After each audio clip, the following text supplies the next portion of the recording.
ಕಮಲದಲ್ಲಿ ಹುಟ್ಟಿದ ವಿಷ್ಣುವಿನ ಕಮಲದಲ್ಲಿ ಹುಟ್ಟಿದ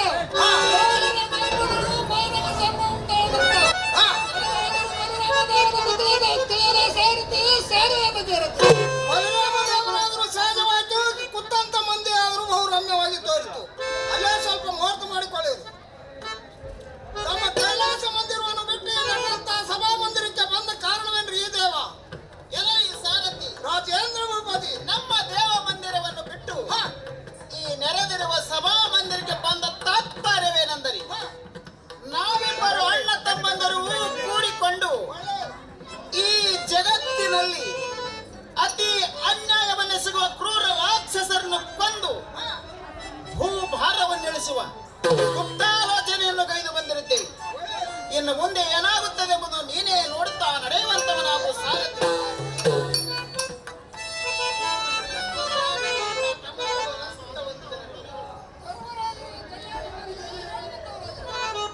ಆಯುಷ್ಮಾನ್ ಭವ ಪಾಂಡುಪುತ್ರರೇ,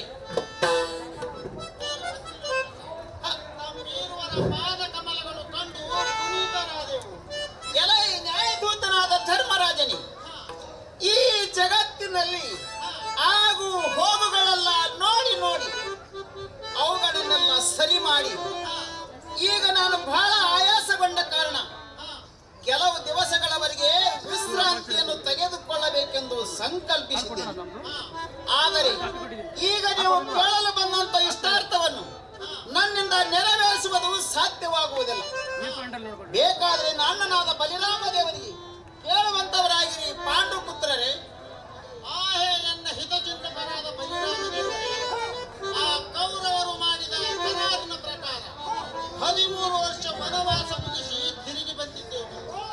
ಕಾರಣ ಆ ದುರ್ಯೋಧನನ ಕಡೆಯಿಂದ ನಮ್ಮ ರಾಜ್ಯವನ್ನು ನಮಗೆ ಮರಳಿ ಕೊಡಿಸಿ ಕಲ್ಯಾಣ ಮಾಡಬೇಕೆಂದು ತಮ್ಮಲ್ಲಿ ಶರವಡ್ಡಿ ಬೇಡಿಕೊಳ್ಳುವನೇ ಆ ದೇವ ದಿವ್ಯ ಪ್ರಭಾವ. ಅಲ್ಲೇ ಇಟ್ಟು ಬರ್ತಾನೆ ಮನೆಯಲ್ಲೇನೆ ರಾಜ್ಯವನ್ನು ಹೋಗಲಾರೆ ಧರ್ಮ ಇದು ನನ್ನ ಪೂರ್ವದ ಕರ್ಮ. ನ್ಯಾಯವಾದ ಮಾತುಗಳನ್ನು ಹೇಳಲಿಕ್ಕೆ ನಿನ್ನಿಂದ ಆಗವನ್ನೆಲ್ಲವೆಂದು ಹೇಳಿರುವೆಯಲ್ಲ, ನಿನ್ನಲ್ಲಿ ನ್ಯಾಯವಿದ್ದಂತೆ ತೋರುವುದಿಲ್ಲ. ಈ ಮಾತಿನ ಮೇಲೆ ನೀನು ಅನ್ಯಾಯದ ಪಕ್ಷವನ್ನು ವಹಿಸಿ ಮೋಸಕ್ಕೆ ಗುರಿಯಾಗಲೇ ಇರಲಾರೆ. ನೀನು ಕೊಡಿಸದಿದ್ದರೆ ಏನಾಯಿತು? ಒಂದೇ ಒಂದು ಅರಗಳಿಗೆಯಲ್ಲಿ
ಕರೆದುಕೊಂಡು ಬಂದಾಗ ಈ ಸುದ್ದಿಯನ್ನು ಆ ದುರ್ಯೋಧನನು ತಿಳಿದುಕೊಂಡು ನಾವಿಲ್ಲದ ಸಮಯದಲ್ಲಿ ನನ್ನ ಮಗಳ ಸಂಗಡ ಸಾಂಬರಿಗೂ ಸಹ ಹಿಡಿದುಕೊಂಡು ಹೋಯ್ದು ಬಂಧನದಲ್ಲಿ ಇರಿಸಿದ. ಆ ವರ್ತಮಾನವನ್ನು ತಿಳಿದುಕೊಂಡು ನೀನು ಸಾಂಬರಿಗೆ ಬಿಟ್ಟು ಬಿಡಬೇಕೆಂದು ನೀನೆಷ್ಟು ಪರಿ ಕೇಳಿದರೂ ಸಹಿತ ನಿನ್ನ ಮಾತುಗಳು ಗಣನೆಗೆ ತರದೆ ತಿರಸ್ಕರಿಸಿದನು. ಆಗ ನಿನ್ನ ಮಾತುಗಳು ತಿರಸ್ಕರಿಸಿದ್ದಕ್ಕಾಗಿ ನೀನು ಕಡುಗಬ್ಬಗೊಂಡು ಆ ದುರ್ಯೋಧನ ಸರ್ವ ಸಾಮ್ರಾಜ್ಯವನ್ನೆಲ್ಲ ನಾಶ ಮಾಡಬೇಕೆಂದು ನಿನ್ನ ಕೈಯಲ್ಲಿರುವ ಹಲಾಯದಿಂದ ಹಸ್ತಿನಾವತಿ ಪಟ್ಟಣ ಒಂದೊಂದೇ ಭಾಗ ಕೀಳಿ ಕೀಳಿ ಗಂಗಾ ನದಿಯಲ್ಲಿ ಬಿಸಿಟವನ್ನು ಆಕ್ರಮಿಸಿದ ನೀ ಆ ದುರ್ಯೋಧನ ಆಘಾತಗೊಂಡು ತಪ್ಪಪ್ಪಿಕೊಂಡು ನಿನ್ನ ಪಾದಕ್ಕೆ ಕ್ಷಮೆಯನ್ನು ಬೇಡಿಕೊಂಡು ತನ್ನ ಮಗಳನ್ನು ಸಾಮ್ರಿಗೆ ಕೊಟ್ಟು ಲಗ್ನ ಮಾಡಿ ಉಳಿದುಕೊಂಡನು. ಇದು ನಿನಗೆ ನೆನಪಿಲ್ಲವೇ? ಹಾಗೆ ನಿನ್ನಂತವನ ಮಾತು ತಿರಸ್ಕರಿಸಿದ ಆ ದುರ್ಯೋಧನನು ಎನ್ನ ಮಾತು ಹೇಗೆ ಕೇಳುವನು? ಅಷ್ಟೇ ಕೇಳದಿದ್ದರೂ ಅಷ್ಟೇ ಇದರಲ್ಲಿ ನನಗಾಗುವ ಲಾಭ ಹಾನಿಗಳೇನೂ ಇಲ್ಲವೇ ಇಲ್ಲ. ಕಾರಣ ನೀನೇ ಹೋಗುವಂತವನಾಗು. ನಿನಗೆ ನನ್ನ ಪೂರ್ಣ ಅನುಮತಿ ಇದ್ದೇ ಇರುತ್ತದೆ. ನಾನನ್ನೂ ಹೋಗಿ ಬರುತ್ತೇನೆ. ಹಾಗೆ ಆಗಲಿ, ಹೋಗಿ ಬರುವಂತವನ.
ಗತಿಯೇನಯ್ಯ ಶ್ರೀಹರಿಯೇ ಮುಕುಂದ ಮುನಿಯೇ.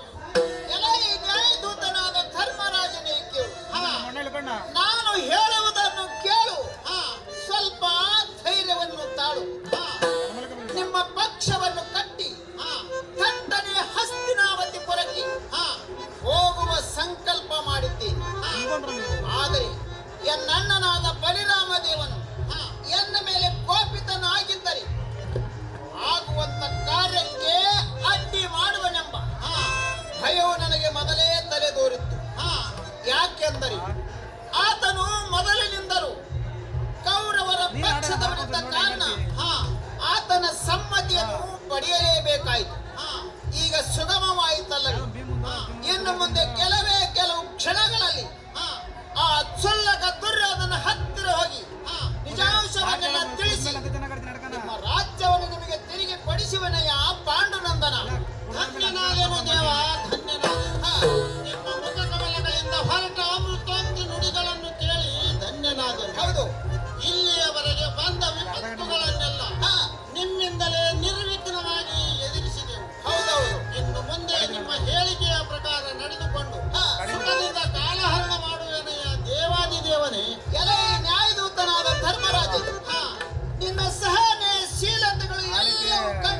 ಕಾರಣ ಬೇಗನೆಯನ್ನು ರಥವನ್ನು ಸಿದ್ಧಪಡಿಸಿಕೊಂಡು ತರುವಂತವನಾಗು ಸಾರಥಿ.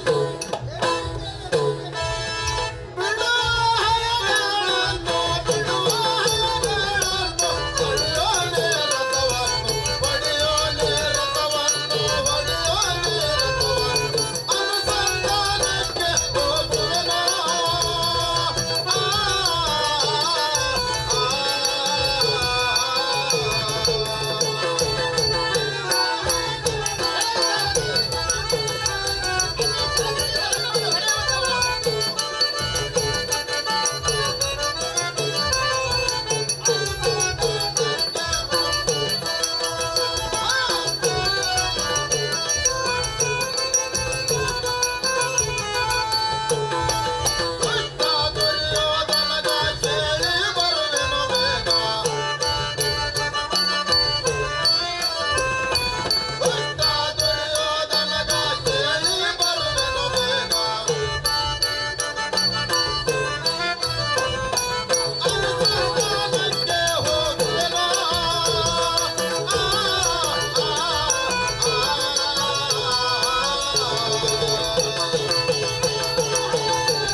ಪ್ರಚಂಡವಾದ ಬಿರುಗಾಳಿಯಂತೆ ಅತಿ ವೇಗದಿಂದ ಎಲ್ಲ ರಥವು ಸಾಗಿ ಬಂದು ಹಸ್ತಿನಾವತಿ ಪಟ್ಟಣಕ್ಕೆ ಮುಟ್ಟಿತು.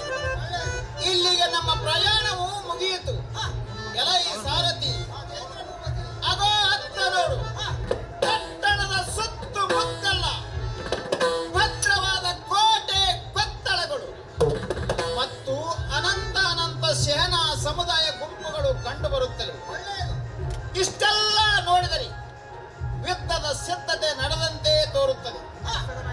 ಈಗ ನಾನು ದುರ್ಯೋಧನ ಹತ್ತಿರ ಹೋದಾಗ ಅವನ ಸಭಾ ಸದಸ್ಯರು ಎಲ್ಲರೂ ನನಗೆ ಆದರ ಮನ್ನಿಸಿದರು ಸಹಿತ ಆ ದುಷ್ಟನಿಗೆ ಕಣ್ಣೆತ್ತಿ ನೋಡದೆ ಕುಳಿತುಕೊಳ್ಳಲಿಕ್ಕೆ ಸಹ ಅನುಮತಿಯನ್ನು ಕೊಡಲಾರನು. ಆದ ಕಾರಣ ಈ ತುಂಬಿದ ಸಭೆಯಲ್ಲಿ ನನ್ನ ಪಾದಂಗುಳಿದ ಭೂಮಿಯನ್ನು ತಗ್ಗಿಸಿ ಸಿಂಹಾಸನ ಸಮೇತ ಆ ದುರ್ಯೋಧನ ಪಾದಕ್ಕೆ ಉರುಳುವಂತೆ ಅಪಮಾನ ಮಾಡುತ್ತೇನೆ. ನೋಡುವಂತ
ವ್ಯವಸ್ಥೆಯನ್ನು ಮಾಡಿಟ್ಟಿರುವೆನು.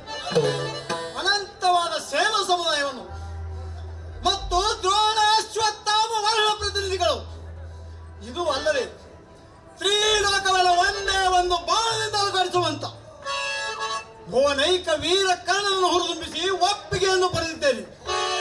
ಇದು ಅಲ್ಲದೆ ನುರಿತ ಅನುಭವಿಕ ಭೀಷ್ಮಾಚಾರ್ಯರು ನನಗೆ ಕಾರ್ಯಸೂಚಕರಾಗಿದ್ದಾರೆ.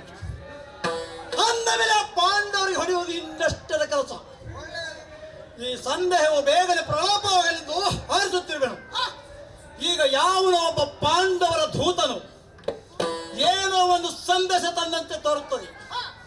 ಆದ ಕಾರಣ ಎನ್ನ ಮುತ್ತಜ್ಜರಾದ ಭೀಷ್ಮಾಚಾರ್ಯರನ್ನು ಮತ್ತು ಎನ್ನ ಗುರುಗಳಾದ ದ್ರೋಣಾಚಾರ್ಯರನ್ನು ಈಗಲೇ ಕರೆಸುವಂತವನಾರು ಸಾರಥಿ ಅತಿ ಜಾಗೃತಿ.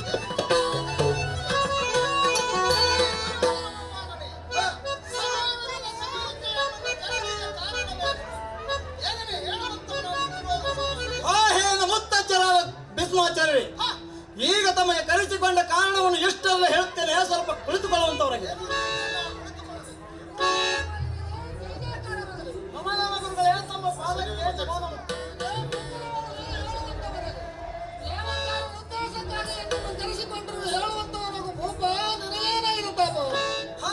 ಮುತ್ತಜ್ಜರಾದ ಭೀಷ್ಮಾಚಾರ್ಯ ಹಾಗೂ ಎನ್ನ ಗುರುಗಳಾದ ದ್ರೋಣಾಚಾರ್ಯ, ಈಗ ತಮಗೆ ಕರೆಸಿಕೊಂಡ ಕಾರಣವೇನೆಂದರೆ ಆ ದುಷ್ಟ ಪಾಂಡವರ ಕಡೆಯಿಂದ ಯಾವನೋ ಒಬ್ಬ ದೂತನು ಏನೋ ಒಂದು ಸಂದೇಶ ತಂದಂತೆ ತೋರುತ್ತದೆ. ಆದ ಕಾರಣದ ವಿಚಾರವನ್ನು ನಮಗಾಗಿ ತಮ್ಮನ್ನು ಕರೆಸೋಣವಾಯ್ತಯ್ಯ ಮುತ್ತಜ್ಜರೇ ಎನ್ನ ಗುರುವರಿಗೆ. ಭೂಪಾಲನಿಗೂ ಮತ್ತು ಇಲ್ಲಿ ನಡೆದಿರುವ ಎಲ್ಲ ಸಭಾ ಸದಸ್ಯರಿಗೂ ನಾನು ಜಯವನ್ನು ಕೋರುತ್ತೇನೆ.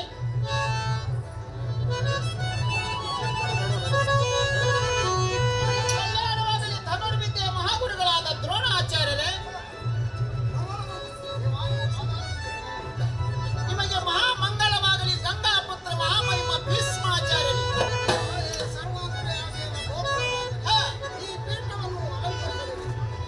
ಆಯೆಯ ಸತ್ಯ ಸಂದಕರಾದಂತ ಭೀಷ್ಮಾಚಾರ್ಯರೇ ಮತ್ತು ದ್ರೋಣಾಚಾರ್ಯರೇ, ನಿಮ್ಮ ಹೃದಯದ ಮನೋಭಾವನೆಯಲ್ಲಿ ಎನ್ನ ಪೀಠವಿರಲಕ್ಕಾಗಿ ಉಳಿದ ಪೀಠಗಳು ನನಗೆ ಅಷ್ಟೊಂದು ಅವಶ್ಯಕತೆ ಇಲ್ಲ. ನಿನ್ನಂತ ವೀರಾದಿವೀರ ಸಾರ್ವಭೌಮನು ಈ ಪ್ರಕಾರವಾಗಿ ಅತ್ಯಂತ ಭಯ ಭಕ್ತಿಯಿಂದ ನೆಲಮುಟ್ಟಿ ನಮಸ್ಕಾರ ಮಾಡಿದ್ದನ್ನು ನೋಡಿ ನಾನು ನಿನಗೆ ಪ್ರಸನ್ನನಾಗಿರುವೆ. ಹೇಳುವಂತವನಾದ ರಾಜ ಮೋಸಗಾರರು ನನಗೆ ಪ್ರಸನ್ನನಾದರೆ ದೊರೆಯುವ ಭಾಗ್ಯ ಎಲ್ಲಷ್ಟಲ್ಲ. ನಾನು ನಿನಗೆ ನಮಸ್ಕಾರ ಮಾಡಿಲ್ಲ. ಬಂದ ಕಾರ್ಯವನ್ನು ಬಾಯಿಂದ ಬಗಳಿ ಬಂದ ದಾರಿಯನ್ನು ತಿರುಗಿ ಹೋಗಲೇ.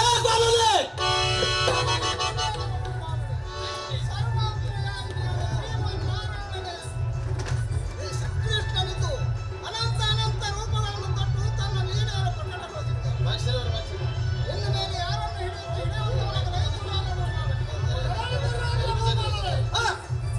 ಪರರಾಷ್ಟ್ರದಿಂದ ದೂತನಾಗಿ ಬಂದವರನ್ನು ಆದರದಿಂದ ಬರಮಾಡಿ ರಾಜ್ಯ ಮರ್ಯಾದೆಗೆ ತಕ್ಕಂತ ಸನ್ಮಾನವನ್ನು ಕೊಟ್ಟು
ಎನ್ನ ಎದುರಿನಲ್ಲಿದ್ದರೆ ಈ ಎನ್ನಗದಿಂದ ತಲೆ ಬಡಿದು ಕುದಿಯುವ ಎನ್ನ ಕೋಪಕ್ಕೆ ಶಾಂತಿಯನ್ನು ಗೈದು ಅವನು ನೋಡಿಗೆ ಶಾಸ್ತ್ರ ಹೊಳೆ ಮಾಡಿಬಿಡ್ತಿದ್ದೆ.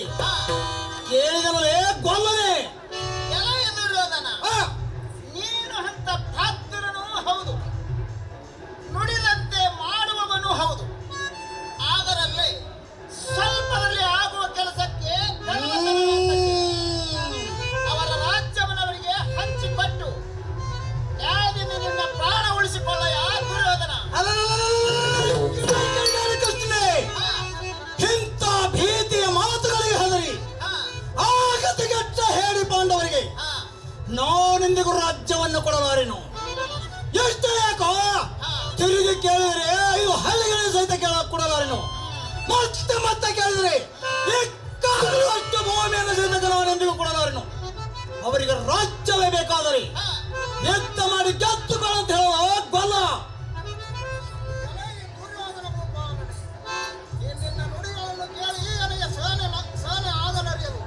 ಇನ್ನು ಮೇಲೆ ಏನು ಹೇಳಿದಂತೆ ಕೇಳುತ್ತೇನೆ.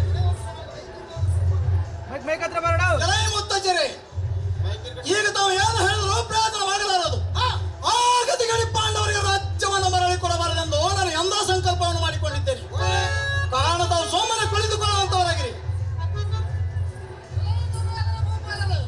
ನಿನಗಿಂತಲೂ ಹಿರಿಯರು ಮತ್ತು ಅನುಭವಿಕರು ರಾಜತಂತ್ರವನ್ನೆಲ್ಲ ಬಲ್ಲಂತ ನಾವೆಲ್ಲರೂ ಹೇಳದಂತೆ ನಡೆದುಕೊಂಡು ಅವರ ರಾಜ್ಯವನ್ನು ಅವರಿಗೆ ತಿರುಗಿ ಕೊಟ್ಟು ನಿನ್ನ ಹಿತವನ್ನು ಸಾಧಿಸಿಕೋ. ನಿನ್ನೆಲ್ಲ ಸುಖ ಬರುವುದು ಯಾತು ದುರ್ಯೋಧನನೇ. ದ್ರೋಣಾಚಾರ್ಯರೇ, ನನ್ನ ಅನುಮತಿಗೆ ವಿರುದ್ಧ ಮಾತನಾಡುವುದಕ್ಕಾಗಿ ನಾನೇನು ನಿಮಗೆ ಖರ್ಚಿಕೊಂಡಿಲ್ಲ. ಸೋಮನೆ ನಿಮ್ಮ ಸ್ಥಾನದಲ್ಲಿ ಕುಳಿತುಕೊಳ್ಳುವಂತವರಾಗಿರಿ. ಆನೆಯನ್ನು ಮಹಾಮಹಿಮರಾದ ಭೀಷ್ಮಾಚಾರ್ಯರೇ ಮತ್ತು ದ್ರೋಣಾಚಾರ್ಯರೇ ಆಡಿದ ಜೂಜಿನಲ್ಲಿ ಹೂಡಿದ ಫಣಕ್ಕಾಗಿ ಮಾಡಿದ ಕರಾರಿನಂತೆ ಪಾಂಡವರಲ್ಲೂ ಕಾಡರವಿಯನ್ನು ಸೇರಿ ಎಡಬೇಡದೆ ಬರುವ ಖಂಡಾಂತರವನ್ನೆಲ್ಲ ಎದುರಿಸಿ ತಿರಿದುಂಬಿ ಜೀವಿಸಿ ಕಟ್ಟುಗಳನ್ನೇ ಕತ್ತರಿಸಿ ಈ ಮೂಢಮತಿಯಾದ ತುಡುಗ ಕೌರವರಿಗೆ ಕಡಿಗೆ ಹಾಕುವೆನೆಂದು ಕಡುಗೋಪಗೊಂಡ ಆ ಭೀಮನಿಗೆ ಶಾಂತವಾದ ನುಡಿಗಳಿಂದ ಧರ್ಮರಾಜನು ತಡೆ ಹಿಡಿದಿದ್ದಾನೆ. ಯುದ್ಧದ ಕೇಡು ತಪ್ಪಿಸಬೇಕೆಂದು ಈ ಜಡಮತಿಯ ಕಡೆಗೆ ನನ್ನನ್ನು ಅನುಸಂಧಾನಕ್ಕಾಗಿ ಕಳುಹಿಸಿದ್ದಾನೆ. ನಾನು ಹೇಳಿದೆನು, ನೀವು ಹೇಳಿದಿರಿ. ಎಷ್ಟು ಹೇಳಿದರು ಈ ಮಹಾಂತನಾದ ದುರ್ಯೋಧನ ಮದವು ಎಳೆಯಲಿಲ್ಲ. ಒಳ್ಳೆಯದು. ಇನ್ನು ಮುಂದೆ ಆದ ವೃತ್ತಾಂತವನ್ನೆಲ್ಲ ಪಾಂಡವರಿಗೆ ತಿಳಿಸಿಬಿಡುತ್ತೇನೆ. ಎಲೈ ದುರ್ಯೋಧನ, ಪಾಂಡವರಂತೂ ಯುದ್ಧಕ್ಕೆ ಸಿದ್ಧರಾಗಿದ್ದಾರೆ. ನಿಶ್ಚಯವಾಗಿ ನಿನ್ನ ಮೇಲೆ ಏರಿ ಬರುವರೆಯ ಕೌರವ ಬರಲಿ ಬೆಕ್ಕಾದ ಹಾಗೆ ಬರಲಿ. ಎನ್ನ ಪರವಾದ ಸೇನಾ ಸಮುದಾಯದ ಪಾದದೋಳಿಯಲ್ಲಿ ಆ ಪಾಂಡವರೆಂಬ ಹುಳಗಳು ಮುಚ್ಚಿ ಹೋಗುತ್ತವೆ. ಅವರ ಭಯವು ನನಗೆ ಲವಲೇಶವಾದರೂ ಇಲ್ಲ. ಬರಲಿ ಬೆಕ್ಕಾದ ಹಾಗೆ ಬರಲಿ. ಒಳ್ಳೆಯದು.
ಪಕ್ಷಕ್ಕೆ ಬಲಿರಾಮ ದೇವನು ಕೌರವರ ಪಕ್ಷವನ್ನು ವಹಿಸಿ ಯುದ್ಧಕ್ಕೆ ನಿಂತರೆ ಪಾಂಡವರೆಲ್ಲರ ಮಣ್ಣುಗೂಡಿ ಹೋಗುತ್ತಾರೆ. ಒಳ್ಳೆಯದು. ಆದ ಕಾರಣ ನಾನೀ ಒಂದು ಉಪಾಯ ಮಾಡುವುದೇನೆಂದರೆ ಎನ್ನಣ್ಣನಾದ ಬಲಿರಾಮ ದೇವನ ಕಡೆಯಿಂದ ಮೋಸದಿಂದ ಗೋಹತ್ಯವನ್ನು ಮಾಡಿಸಿ ಅದರಿಂದ ಉಂಟಾಗುವ ಪಾಪದ ಪರಿಹಾರಕ್ಕಾಗಿ ಆತನಿಗೆ ಭೂಪ್ರದಕ್ಷಿಣೆಗೆ ಕಳುಹಿಸಿ ಅವನಿಲ್ಲದಾಗ ಸಂಗ್ರಾಮಂ ಸಿದ್ಧಗೊಳಿಸಿ ಒಳ್ಳೆಯದು. ಕೌರವರ ವಂಶವನ್ನು ನಿರ್ಮೂಲನಗೊಳಿಸುತ್ತೇನೆ. ಸಾರಥಿ ರಾಜೇಂದ್ರ ಭೂಪತಿ, ಆ ದುರ್ಯೋಧನ ಸೇನಾನಾಯಕನಾದಂತ ಕರ್ಣನು ಅರ್ಜುನನಿಗೆ ಕೊಲ್ಲದೆ ಯಾವ ಕಾಲಕ್ಕೂ ಬಿಡಲಾರು. ಒಳ್ಳೆಯದು. ಅರ್ಜುನನು ಉಳಿಯಬೇಕಾದರೆ ನಾನು ಈಗಲೇ ಕರ್ಣನ ಹತ್ತಿರ ಹೋಗಿ ಅವನ ಜನ್ಮರಾಶದ ಗುಟ್ಟನ್ನು ತಿಳಿಸಿ, ಅದರ ಕಾರಣ ನೀನು ಈಗಿಂದಲೇ ಕರ್ಣನ ಹತ್ತಿರ ಹೋಗಿ ಶ್ರೀಕೃಷ್ಣ ಪರಮಾತ್ಮ ಬಂದಂತ ತಿಳಿಸುವಂತವನಾಗ ಸಾರಥಿ ಸರ್ವರಿಗೂ ಪ್ರೀತಿ. ಶ್ರೀಕೃಷ್ಣ ಪರಮಾತ್ಮರು ದಾವನಿರುವರು ತೋರಿಸುವಂತವನಾಗಲೇ ಸಾರಥಿ.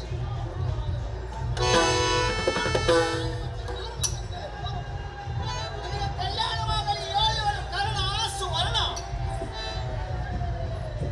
ಆಯನ ಆತ್ಮದೇವನಾದ ಶ್ರೀಹರಿ ಮುಕುಂದ, ನೀನು ಆಯನ ಮನೆಗೆ ಬಂದು ದರ್ಶನವನ್ನು ಕೊಟ್ಟು ಕೃತಾರ್ಥನಾಗಿ. ಹೌದು, ಹೇಳು ಹೇಳು, ಯಾವ ಕಾರ್ಯದ ಉದ್ದೇಶಕ್ಕಾಗಿ ಇಲ್ಲಿಗೆ ಬರುವ ಕಾರಣವೇನಾಯಿತು? ಆ ದೇವಾದಿ ದೇವ ಎಲೈ ಕರ್ಣೇಶ್ವರನೇ, ಅನುಸಂಧಾನಕ್ಕಾಗಿ ದುರ್ಯೋಧನನ ಕಡೆಗೆ ಹೋಗಿದ್ದೆನು. ಒಳ್ಳೆಯದು. ಅದು ನಿಷ್ಫಲವಾಯಿತು. ಒಳ್ಳೆಯದು. ತಿರುಗಿ ಹೋಗುವಾಗ ನನ್ನ ಭಕ್ತನಾದ ನಿನ್ನ ನೆನಪಿಗಾಗಿ ಇಲ್ಲಿಗೆ ಬಂದೆನು. ಇನ್ನೊಂದೇನೆಂದರೆ ನಿನಗೆ ಸಂಬಂಧಿಸಿದ ಒಂದು ಮಹತ್ವದ ಸಂಗತಿಯನ್ನು ನಿನಗೆ ತಿಳಿಸಿಕೊಡುವುದಕ್ಕಾಗಿ ಇಲ್ಲಿಗೆ ಬರಲು ಎರಡನೇ ಕಾರಣವಾಯಿತು ಕರ್ಣನೇ. ದೇವ, ನನಗೆ ಸಂಬಂಧಿಸಿದ ಅನಾವ ವಿಷಯವು ಏನೇ ಹೇಳುವಂತವನಾಗು ದೇವಾದಿ ದೇವ. ಎಲೈ ಕರ್ಣನೇ, ಈ ಜಗತ್ತಿನಲ್ಲಿ ನೀನು ಅತ್ಯಂತ ಸ್ವಾಮಿ ನಿಷ್ಠ ಸೇವಕ, ಒಳ್ಳೆಯದು. ಪರಮಾತ್ಮನ ಭಕ್ತನಿದ್ದರೂ ಸಹಿತ ನಿನಗೆ ಇಲ್ಲಿಯವರೆಗೆ ಇನ್ನೂ ದೊರೆತಿಲ್ಲ ಆ ನಿನ್ನ ಮಮತೆಯ ಭಾಗ್ಯ. ಒಳ್ಳೆಯದು. ಜನರು ನಿನಗೆ ಮಾತು ಮಾತಿಗೆ ಯಾವಾಗಲೂ ಸೂತಪುತ್ರ ಕುಲಗೇಡಿ ಕರ್ಣನೆಂದು ಬೈಯುವ ನುಡಿಗಳನ್ನು ಕೇಳಿ ಕೇಳಿ ನಿನ್ನ ಮನಸ್ಸು ಘಾಸಿಕೊಂಡು ನೊಂದುಕೊಳ್ಳುತ್ತದೆ. ಒಳ್ಳೆಯದು. ಜನನಿ ಮತ್ತು ಜನಕನ ವೃತ್ತಾಂತವನ್ನು ತಿಳಿದುಕೊಳ್ಳಬೇಕೆಂದು ಒಳ್ಳೆಯದು. ನಿನ್ನ ಮನಸ್ಸು ಹಗಲು ಇರಳು ಯಾವಾಗಲೂ ಹಾತೊರೆಯುತ್ತದೆ. ನಾನಾಡುವ ಮಾತುಗಳು ಸತ್ಯವೇನಯ ಕರುಣೇಶ್ವರನೇ. ಹೌದು ಹೌದು ದೇವ, ನೀನಾಡುವ ನುಡಿಗಳಲ್ಲ. ಹೌದು. ತಾಯಿ ತಂದೆಗಳ ಬಗ್ಗೆ ನನಗದ ಸಂಗತಿಯು ತಿಳಿಯಲಾರದಕ್ಕಾಗಿ ನಾನು ಸದಾ ದುಃಖಿಸುತ್ತೇನೆ. ಹೌದೌದು, ನನ್ನ ಜನ್ಮದಾತರಿಗೆ ಕಣ್ಣಾರೆ ಕಂಡು ಅವರ ಪಾದ ದರ್ಶನ ಪಡೆಯುವ ಭಾಗ್ಯ ನನಗಿಲ್ಲದಿದ್ದರೂ ಸಹಿತ ಅವರ ಪೂಜ್ಯ ನಾಮಾಂಕಿತವೇನಾದರೂ ತಿಳಿದು ಬಂದರೆ ಅದೇ ನಾಮವನ್ನು ಉಚ್ಚರಿಸುತ್ತಾ ಜಪವನ್ನು ಕೈದು ಮುಕ್ತಿಯನ್ನು ಪಡೆಯುವೆ. ಹೌದೌದು. ಹೇಳು ಹೇಳು ದೇವ, ಅವರಾರು, ಅವರ ಹೆಸರೇ, ಅವರು ಎಲ್ಲಿರುವರೆಂಬುದು ನೀನು ಹೇಳುವರೆ. ನಿನ್ನ ಚರಣವನ್ನು ಬಿಡಲಾರೆನಯ್ಯ ಆ ದೇವಾದಿ ದೇವನೇ. ಎಲೈ ಕರುಣೇಶ್ವರನೇ, ನಿನ್ನ ತಂದೆಯಾದ ಪಾಂಡುರಾಜನು ದಿವಂಗತನಾಗಿ ಬಹಳ ದಿವಸಗಳು ಕಳೆದು ಹೋಗಿವೆ. ಆದರೆ ನಿನ್ನ ತಾಯಿ ಮಾತ್ರ ಇನ್ನೂ ಜೀವನವನ್ನು ತಾಳಿದ್ದಾಳೆ ಕರ್ಣನೆ. ಹಾಗಾದರೆ ದೇವರೇ ನನಗೆ ದರ್ಶನವನ್ನು ಏಕೆ ಕೊಟ್ಟಿಲ್ಲ? ನಾನೇನು ಅಂತ ಪಾಪ ಮಾಡಿರುವನೇ ಆ ದೇವಾದಿ ದೇವನೇ. ಎಲೈ ಕರ್ಣನೆ, ಇದರಲ್ಲಿ ನಿನ್ನ ಪಾಪವೂ ಇಲ್ಲ, ನಿನ್ನ ತಾಯಿಯ ಪಾಪವೂ ಇಲ್ಲ. ಆದಿ ಅನಾದಿ ಕಾಲದಿಂದ ನಡೆದ ಬಂದ ಸಂಪ್ರದಾಯದ ಪಾಪವಿರುತ್ತದೆ. ಒಳ್ಳೆಯದು. ಸ್ತ್ರೀಯರಿಗೆ ಈ ಭೂಮಿಯ ಮೇಲೆ ಸ್ವತಂತ್ರ ಹಕ್ಕು ಸಿಗಲಾರದಕ್ಕಾಗಿ ಎಂಥ ಅನಾಹುತಗಳು ಆಗುತ್ತಾ ಬಂದಿವೆ, ಆಗುತ್ತಾ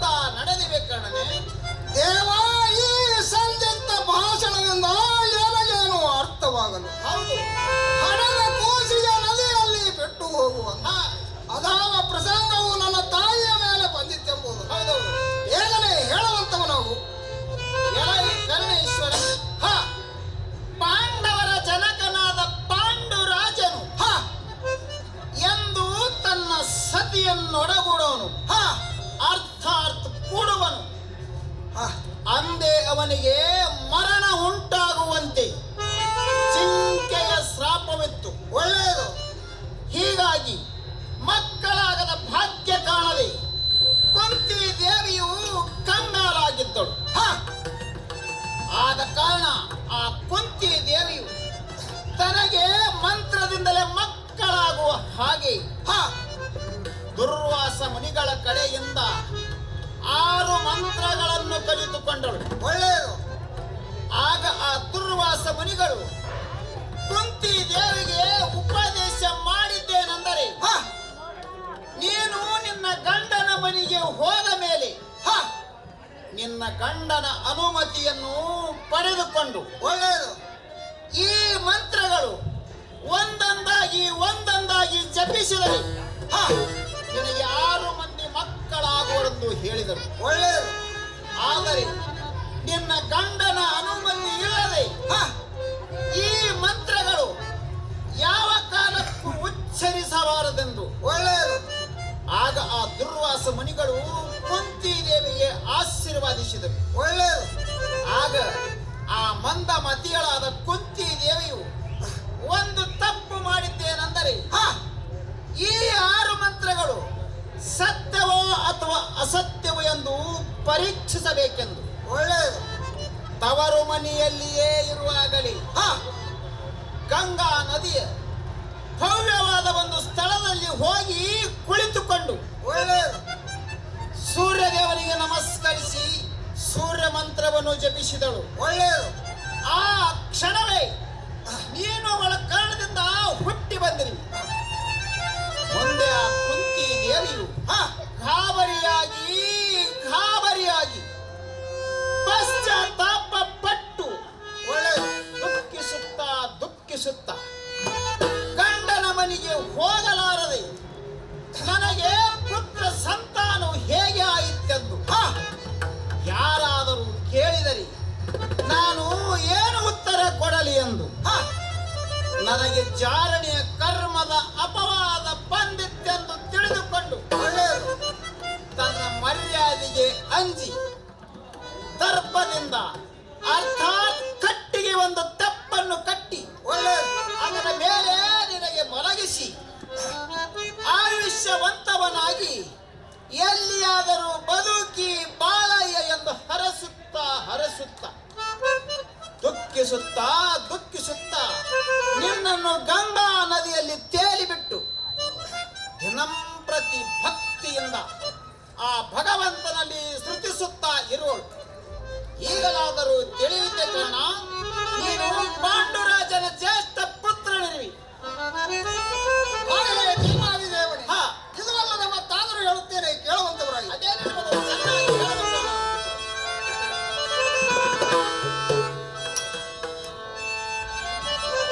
ಧನ್ಯನ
ಅಂದತನದಿಂದ ನಿನ್ನಿಂದ ಏನಾದರೊಂದು ಬಯಸಿ ಕಾಡಿ ಬೇಡಿದರೆ ಆ ಕಾಲಕ್ಕೆ ಕೊಡುವುದು ಕಷ್ಟವಾದಿತ್ತಯ ಕರುಣೇಶ್ವರನೇ. ಇಲ್ಲ ಇಲ್ಲ ದೇವ, ನನಗೆ ಎಂದಿಗೂ ಕಷ್ಟವ. ಹಾ, ಪರಮ ಪೂಜ್ಯಳಾದ ಅವಳ ದರ್ಶನವಾದ ಮೇಲೆ ಈ ಜಗತ್ತಿನಲ್ಲಿ ಯಾವ ಆಸೆ ಉಳಿದು? ಹೌದೌದು. ನನ್ನ ತಾಯಿಯು ತನ್ನ ಬಾಯಿಯಿಂದ ನನ್ನ ಪ್ರಾಣ ನೀಡಿದರು ಸಹಿತ ಹಾ, ನಿನ್ನ ಪಾದ ನಡೆದುಕೊಡಲು ಸಿದ್ಧನಿರುವುದೇ. ಎಲ್ಲ ಈ ಕರುಣೇಶ್ವರನೇ, ನಾನು ಹೋಗಿ ನಿನ್ನ ತಾಯಿಯನ್ನು ನಿನ್ನ ದರ್ಶನಕ್ಕಾಗಿ ಕಳಿಸಿದ್ದೇನೆ. ಹಾ, ನಾನಿನ್ನು ಹೋಗಿ ಬರುತ್ತೇನೆ. ಏನು ಚಿಂತೆ ಇಲ್ಲ, ನಡೆಯುವಂತವ್ರೆ.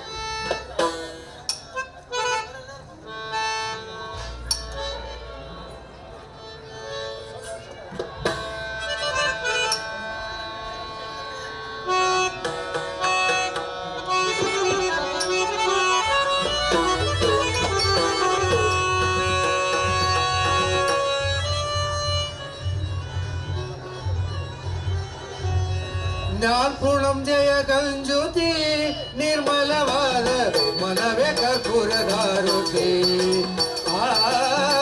ಜ್ಞಾನಪೂರ್ಣಂ ಜಯ ಗಂಜುತಿ ನಿರ್ಮಲವಾದ ಮನವೇ ಕರ್ಪೂರದಾರುತಿ.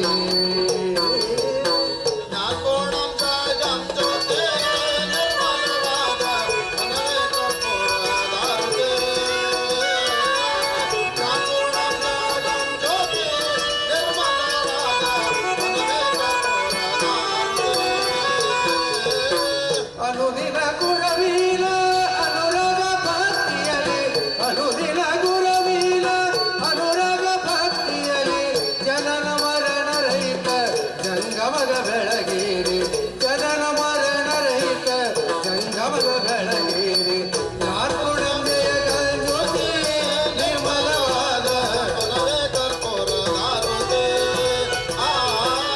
ಜ್ಞಾನಪೂರ್ಣಂ ಜಯಂ ಜ್ಯೋತಿ ನಿರ್ಮಲವಾದ ಮನವೇ ಕರ್ಪೂರದಾರುತಿ. ನಾನಿನೆಂಬುದು ಬೇಡರಿ ನರ್ಕದ ಪ್ರಾಪ್ತಿ ಜ್ಞಾನಿಗಳೊಡನಾಡಿರಿ. ನಾನಿನೆಂಬುದು ಬೇಡರಿ ನರ್ಕದ ಪ್ರಾಪ್ತಿ ಜ್ಞಾನಿಗಳೊಡನಾಡಿರಿ. ಹೀನ ವಿಷಯ ಸರ್ವ ಕೆಳಗುಳಿಸಿ ಲಿಂಗಕ್ಕೆ, ಹೀನ ವಿಷಯ ಸರ್ವ ಕೆಳಗುಳಿಸಿ ಲಿಂಗಕ್ಕೆ, ದೇವನೇ ಗತಿಯೊಂದು ಮನ ಮುಟ್ಟಿ ಬೆಳಗಿರಿ, ದೇವನೇ ಗತಿಯೊಂದು ಮನ ಮುಟ್ಟಿ ಬೆಳಗಿರಿ. ಜ್ಞಾನಪೂರ್ಣಂ ಜಯ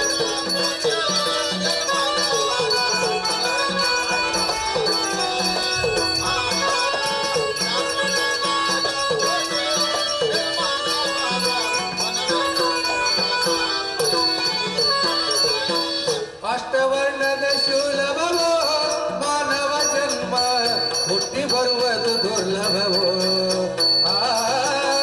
ಅಷ್ಟವರ್ಣದ ಶೂಲಭವೋ ಮಾನವ ಜನ್ಮ ಹುಟ್ಟಿ ಬರುವುದು ದುರ್ಲಭವೋ. ಕೊಟ್ಟನ ಶಿವ ನಮಗೆ ಮಾಡಿದ ಫಲದಿಂದ, ಕೊಟ್ಟನ ಶಿವ ನಮಗೆ ಮಾಡಿದ ಫಲದಿಂದ, ದೇವನ ಗತಿಯೊಂದು ಮನ ಬಿಟ್ಟು ಬೆಳಗಿ. ಜ್ಞಾನಪೂರ್ಣಂ ಜಯ ಗಂಜ್ಯೋತಿ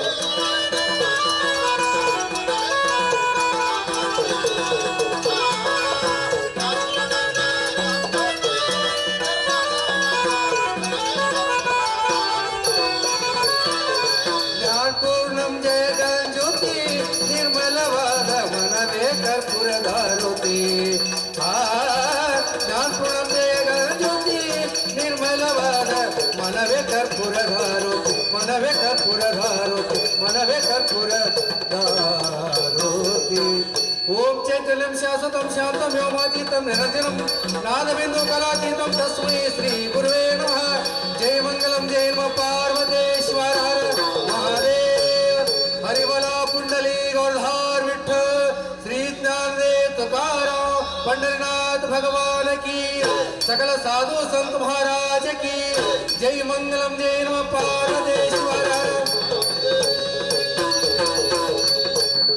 वंदे वंदे.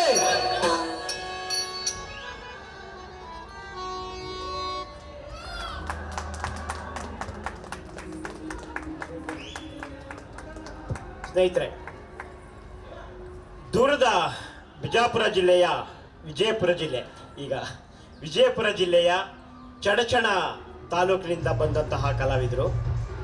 ಏನಿಲ್ಲ, ಬರೀ 14 ಗಂಟೆ ಜರ್ನಿ ಅಲ್ಲಿಂದಿಲ್ಲಿಗೆ, ಇಲ್ಲಿಂದ ಅಲ್ಲಿಗೆ ಮತ್ತೆ 14 ಗಂಟೆ ಅಷ್ಟೇ. 28 ಗಂಟೆಗಳ ಕಾಲ ಪ್ರವಾಸ ಮಾಡಿ ಇಲ್ಲಿ ಬಂದು 1 ಗಂಟೆಗಳ ಕಾಲ ಇವರಿಗೆ ಅವಕಾಶ ಕೊಟ್ಟಿದ್ದು. ಉತ್ತರ ಕರ್ನಾಟಕದ ಒಂದು ದೊಡ್ಡಾಟ ಸಣ್ಣಾಟ ಅಂತ ಹೇಳಿ ಒಂದು ಪ್ರಖ್ಯಾತವಂತಹ ಕಲೆ. ನಮ್ಮಲ್ಲಿ ಈ ಕಡೆ ದಕ್ಷಿಣ ಕನ್ನಡದಲ್ಲಿ ಯಕ್ಷಗಾನ ಇದ್ದಂತೆ ಆ ಕಡೆಯಲ್ಲಿ ಸರ್ಕಾರ ಈ ದೊಡ್ಡಾಟ ಸಣ್ಣಾಟಕ್ಕೇನೆ ಬಯಲಾಟ ಅಕಾಡೆಮಿ ಒಂದು ಸ್ಥಾಪನೆ ಮಾಡಿದೆ. ಯಕ್ಷಗಾನಕ್ಕೊಂದು ಅಕಾಡೆಮಿ ಸ್ಥಾಪನೆ ಮಾಡಿದೆ. ಈ ಕಲೆಯನ್ನು ಉದ್ಧಾರ ಮಾಡೋದು ಅಂದರೆ ಜೀರ್ಣೋದ್ಧಾರ ಮಾಡುವಂತಹ ಉದ್ದೇಶ ಇಟ್ಕೊಂಡು ಕರ್ನಾಟಕ ಸರ್ಕಾರ ಈ ಕಲೆಗಾಗಿ ಒಂದು ಅಕಾಡೆಮಿ ಸ್ಥಾಪನೆ ಮಾಡಿ ಕೊಟ್ಟಿದೆ. ಅಷ್ಟು ದೂರದಿಂದ ಬಂದಂತಹ ಈ ನಮ್ಮ ಕಲಾವಿದರಿಗೆ ನಿಮ್ಮ ಚಪ್ಪಾಳೆಯೊಂದಿಗೆ ನಾವು ಗೌರವ ಸಲ್ಲಿಸೋಣ ಅಂತ ಹೇಳ್ತಾ ಇದ್ದೀವಿ.